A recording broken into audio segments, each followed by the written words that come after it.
nitong pong Lunes, meron kong mga naitala. Actually, hindi lang nitong Lunes. Nitong mga nakarang bago pa mag-election, talaga meron mga naitatala po ng mga karahasan dyan po sa bahagi po ng Mindanao. At despite po na meron hong ganyan, ay natitiyak naman po at kumbaga ay manageable naman, sabi ho ng Philippine National Police. Kaya magiging hamon ho talaga ito October 4, no? October 4 ang BARM Parliamentary Elections, December naman itong barangay at SK elections.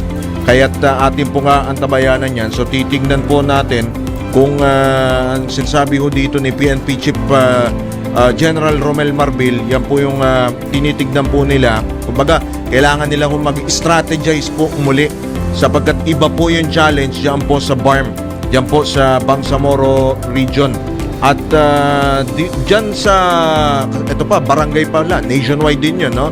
Tapos sa BARM, so, ang ano dyan, ang challenge talaga, yung security. Kung napapanood ho ninyo, no, sa social media, yung kaliwat kanan ho, merong mga nag-aaway, may mga nagpapaputok ho, nakikipagputukan. Ilan na yung patay? 20 yung mga nasawi po. Pero tinitiyak naman po ng AFP maging ng PNP na kanila pong tututukan yung October parliamentary elections. After nga daw po nitong matagumpay na national elections, so midterm elections, ay ang kanila po, baka magbalas. Sige, yung iba nagsiuwian na, yung mga police from yung mga i-deploy sa BARM.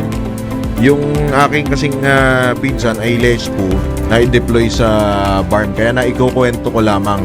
So talagang challenge po itong magiging BARM at barang kung matutuloy, yung pa, buti na lang kamo nabanggit nyo, kung matutuloy Pero sige, aantabayanan po natin yan. Pero tayo po ay sumasaludo sa pamunuan po ng PNP at ng AFP kay General Marbil, maging kay General Romeo Browner.